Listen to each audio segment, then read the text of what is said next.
উপদেষ্টা পরিষদে সংশোধিত নারী শিশু নির্যাতন দমন আইন চূড়ান্ত অনুমোদন, বাড়ল শাস্তি, ঈদে টানা 9 দিন সরকারি ছুটির সিদ্ধান্ত।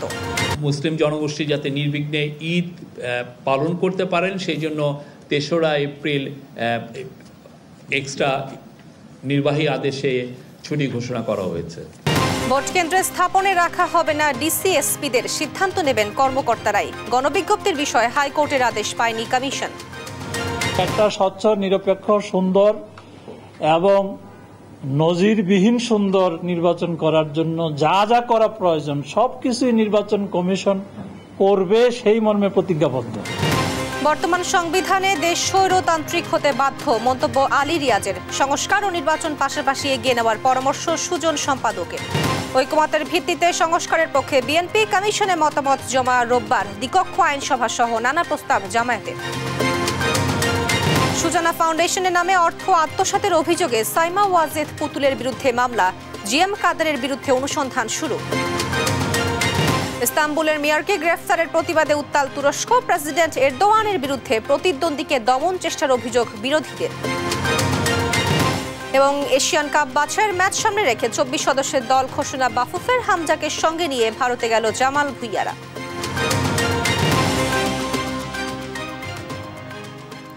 সংবাদ সন্ধ্যায় দেখছিলেন শিরোনাম, সঙ্গে আছি আমি তোয়া আফরোজ। এবার বিস্তারিত।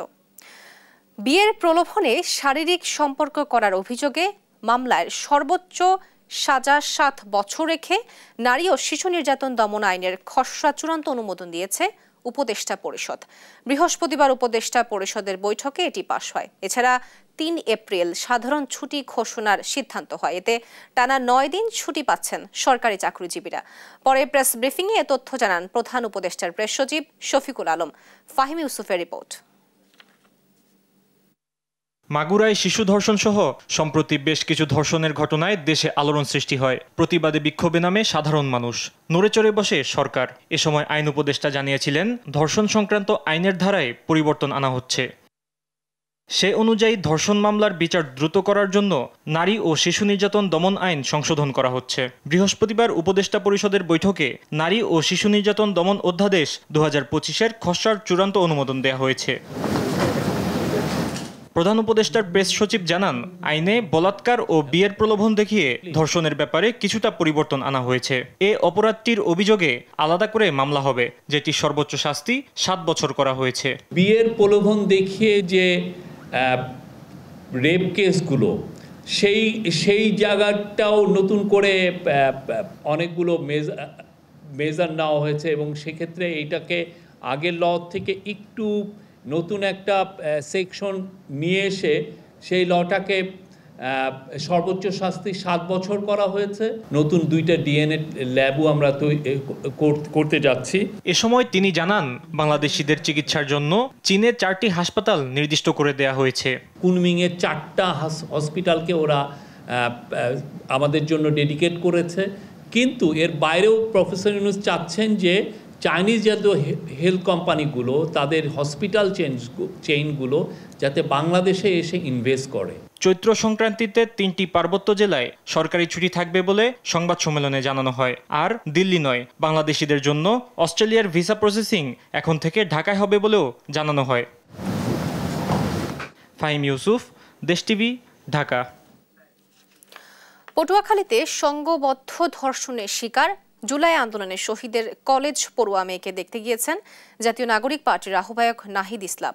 বৃহস্পতিবার দুপুরে পটুয়াখালী সদর হাসপাতালে যান তিনি। এ সময় ভুক্তভোগীর খোঁজ খবর নেন এবং পরিবারের সদস্যদের সঙ্গে কথা বলে সার্বিক সহযোগিতা ও পাশে থাকার আশ্বাস দেন তিনি। পরে সংবাদ সম্মেলন করে পলাতক আসামিকে 24 ঘণ্টার মধ্যে গ্রেফতার ও দ্রুত বিচারের দাবি জানান নাহিদ ইসলাম।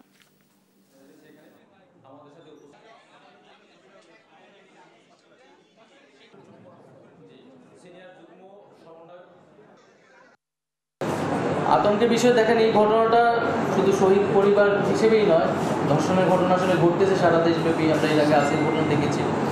তো এটা সার্বিকভাবে দেশের জননিরাপত্তাটা নিশ্চিত করতে হবে, দেশের নারীদের নিরাপত্তাটা নিশ্চিত করতে হবে এবং শহীদ পরিবারদের ক্ষেত্রে যে রাজনৈতিক আমি যখন সরকারে ছিলাম সেই জায়গা থেকে আমি কাজ করেছি তখন, এবং আমাদের জায়গা থেকে আমরা যা আমাদের পার্টির পক্ষ থেকেও সরকারের সাথে এই বিষয়ে আমরা কথা বলেছি।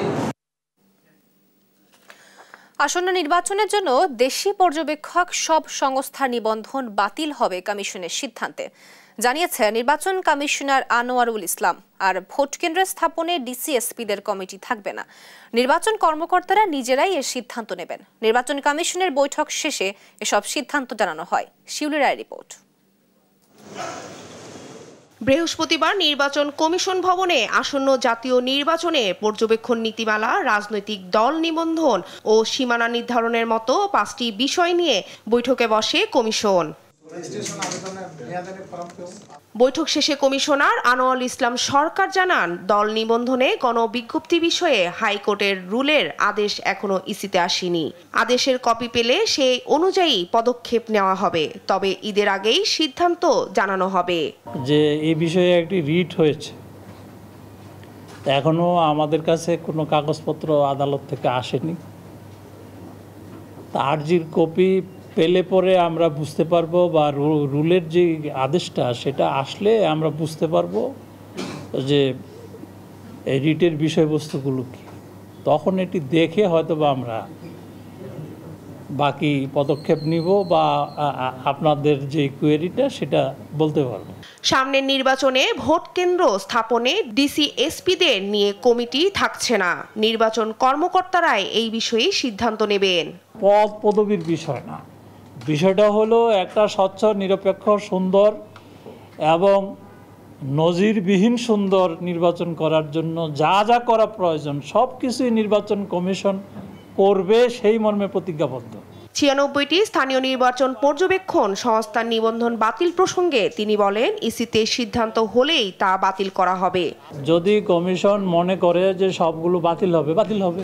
এবার স্বচ্ছ, নিরপেক্ষ ও নজিরবিহীন নির্বাচন উপহার দেওয়া হবে বলেও জানান নির্বাচন কমিশনার আনোয়ারুল ইসলাম সরকার। বিতর্কের সৃষ্টি হবে না, এটা আমরা আশা করি। শিউলি রায়, দেশ টিভি, ঢাকা।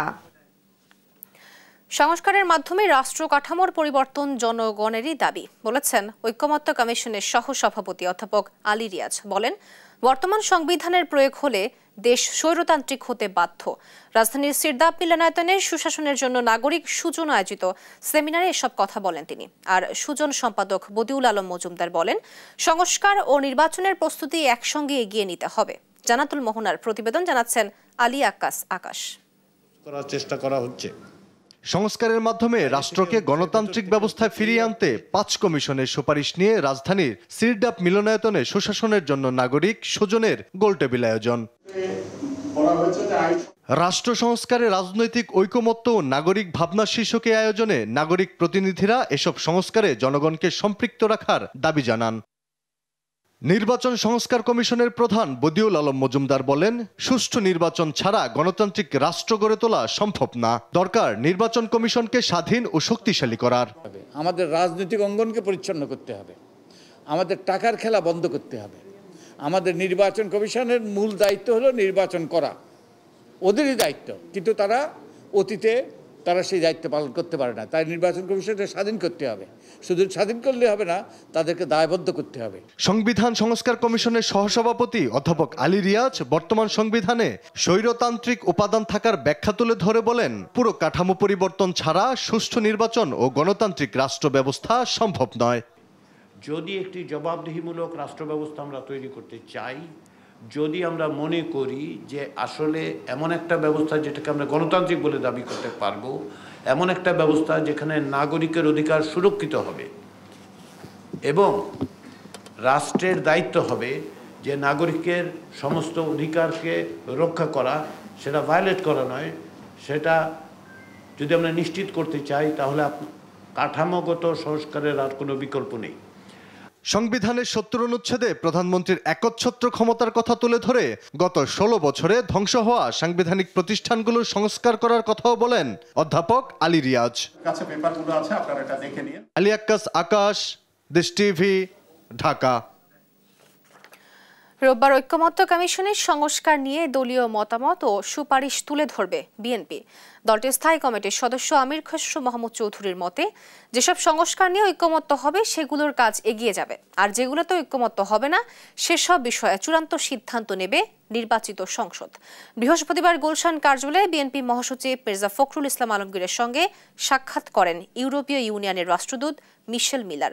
বৈঠকে অংশ নেন দলের স্থায়ী কমিটির সদস্য আমির খসরু মাহমুদ চৌধুরী ও চেয়ারপারসনের পররাষ্ট্রনীতি বিষয়ক বিশেষ সহযোগী উপদেষ্টা কমিটির সদস্য শামা ওয়াজেদ। ঘণ্টাব্যাপী বৈঠক শেষে সংবাদ সম্মেলনে আলোচনার বিষয়বস্তু তুলে ধরেন আমির খসরু। সাংবাদিকদের বিভিন্ন প্রশ্নের উত্তরও দেন তিনি। সবাই ধারণা ডিসেম্বরের মধ্যে নির্বাচন হলে আমরা সঠিক পথে থাকবো, গণতান্ত্রিক অর্ডারটা ফিরিয়ে আনা খুবই গুরুত্বপূর্ণ। আমরা একটা ডাইভার্সিফাইড একটা কান্ট্রি, যেখানে ভিন্ন মত ভিন্ন পথে চলবে, কিন্তু যেখানে ঐক্যমত হবে সেই বিষয়গুলো আমরা সমাধান করতে পারবো ইমিডিয়েটলি। আর যেখানে ঐক্যমত হবে না, সেটা আগামী দিনে নির্বাচনে প্রত্যেকটি দল তাদের ম্যান্ডেট নিয়ে, তাদের ম্যানিফেস্টো নিয়ে, তাদের ভাবনা নিয়ে জনগণের কাছে যাবে এবং জনগণের ভোটের পরিপ্রেক্ষিতে যে সংসদ হবে, জনগণ যে ম্যান্ডেট দেবে, সেই সংসদ সেই সংস্কারগুলো বাস্তবায়ন করবে। জামায়াতে ইসলামী সুষ্ঠু নির্বাচন চায় বলেই সংস্কারে সরকারকে সহায়তা করছে বলে মন্তব্য করেছেন দলটির সেক্রেটারি জেনারেল অধ্যাপক মিয়া গোলাম পরওয়ার। বৃহস্পতিবার সকালে জাতীয় ঐক্যমত্য কমিশনে সংস্কার প্রস্তাবের উপর লিখিত মতামত জমা দেন তিনি। আর সংস্কার নাকি নির্বাচন আগে এ বিষয়ে ঐক্যমত্য কমিশন কোনো ধরনের চাপ নেই বলে জানান কমিশনের সহসভাপতি আলী রিয়াজ। মোহাম্মদ সাকিবের রিপোর্ট।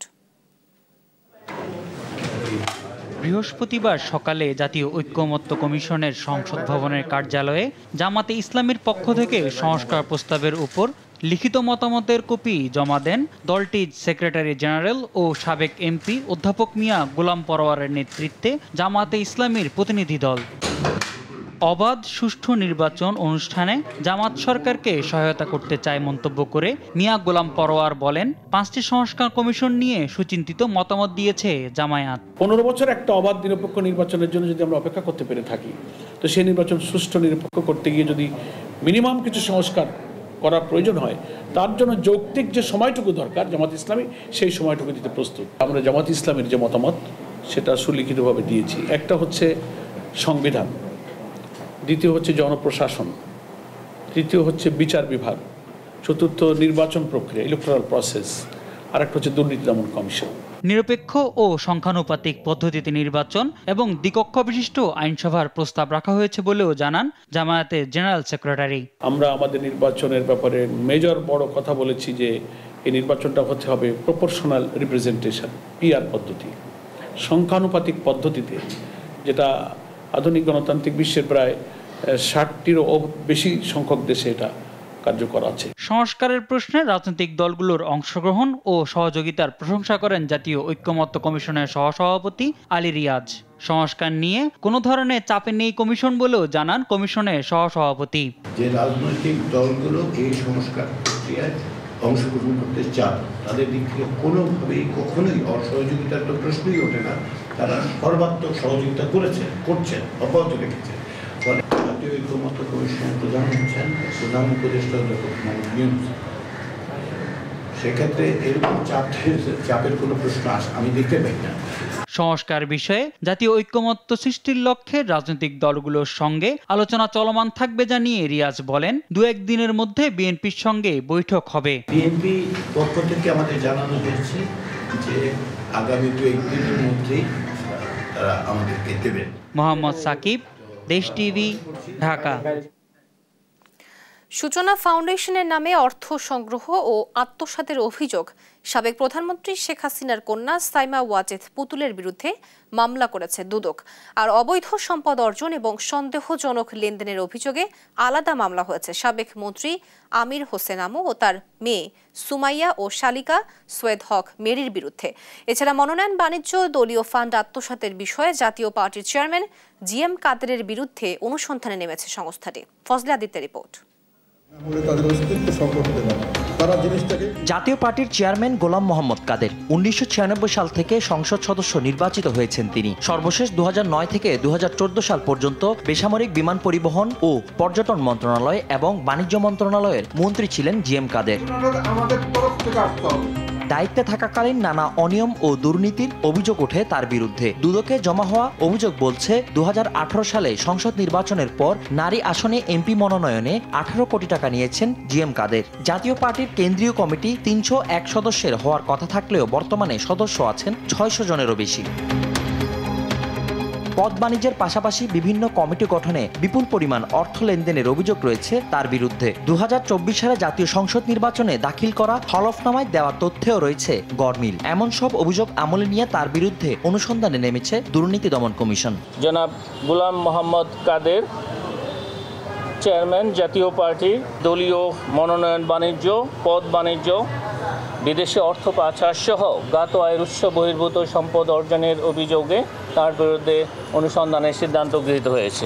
এদিকে আওয়ামী লীগের উপদেষ্টা পরিষদের সদস্য ও 14 দলের মুখপাত্র আমির হোসেন আমু, তার মেয়ে সুমাইয়া হোসেন ও শালিকা সৈয়দ হক ম্যারির বিরুদ্ধে জ্ঞাত আয় বহির্ভূত সম্পদ অর্জন ও অস্বাভাবিক লেনদেনের অভিযোগে মামলা করেছে দুদক। জ্ঞাত আয়ের উৎসের সাথে অসঙ্গতিপূর্ণ 26 কোটি 27 লক্ষ 81 হাজার টাকারও বেশি মূল্যের সম্পদ অর্জন ও বুক দখলে রাখা, সন্দেহজনক লেনদেন করে উক্ত টাকা জ্ঞাত সারে হস্তান্তর, স্থানান্তর এবং রূপান্তর করার অপরাধ অনুসন্ধানকালে প্রমাণিত হয়েছে। এছাড়া সূচনা ফাউন্ডেশনের নামে 33.5 কোটি টাকা সহায়তা সংগ্রহ করে সেই অর্থ আত্মসাতের অভিযোগে সাইমা ওয়াজেদ পুতুল ও এক্সিম ব্যাংকের সাবেক চেয়ারম্যান নজরুল ইসলাম মজুমদারের বিরুদ্ধে মামলা করেছে দুর্নীতি দমন কমিশন। একটি মামলা রুজুর সিদ্ধান্ত গৃহীত হয়েছে। ফজলে আদিত্য, দেশ টিভি, ঢাকা।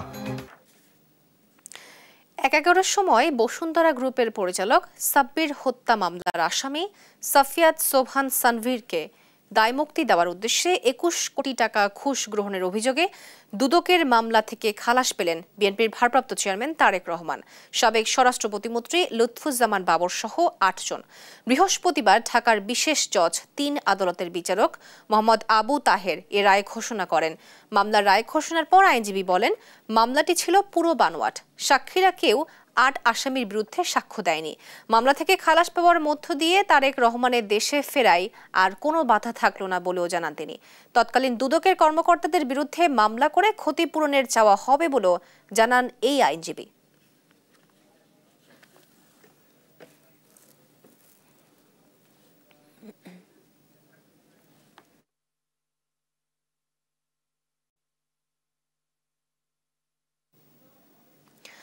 রাষ্ট্র সংস্কারে গঠিত জাতীয় ঐক্যমত্য কমিশনের 166টি প্রস্তাবনার 120টিতে একমত জানিয়েছে লিবারেল ডেমোক্রেটিক পার্টি এলডিপি। বৃহস্পতিবার জাতীয় সংসদ ভবনের এলডি হলে জাতীয় ঐক্যমত্য কমিশনের সঙ্গে সংলাপে এ কথা জানান এলডিপি প্রেসিডেন্ট অলি আহমেদ। জানান 166টি প্রস্তাবের বাকি 42টিতে একমত নয়, 2টিতে আংশিকভাবে একমত এবং 2টি অস্পষ্ট।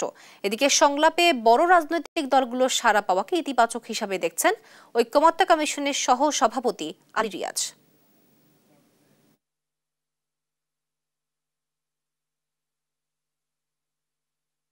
মোট প্রস্তাব ছিল আপনাদের পক্ষ থেকে 26টি, আমরা একমত হয়েছি 11টা, একমত নই 15টা, আংশিকভাবে একমত নাই, এরকম কোনো কিছু। নির্বাচন কমিশনের কাগজগুলি খুবই দুর্বল ছিল, এটা আপনাদেরকে আরো অধিকতর দেখা উচিত ছিল।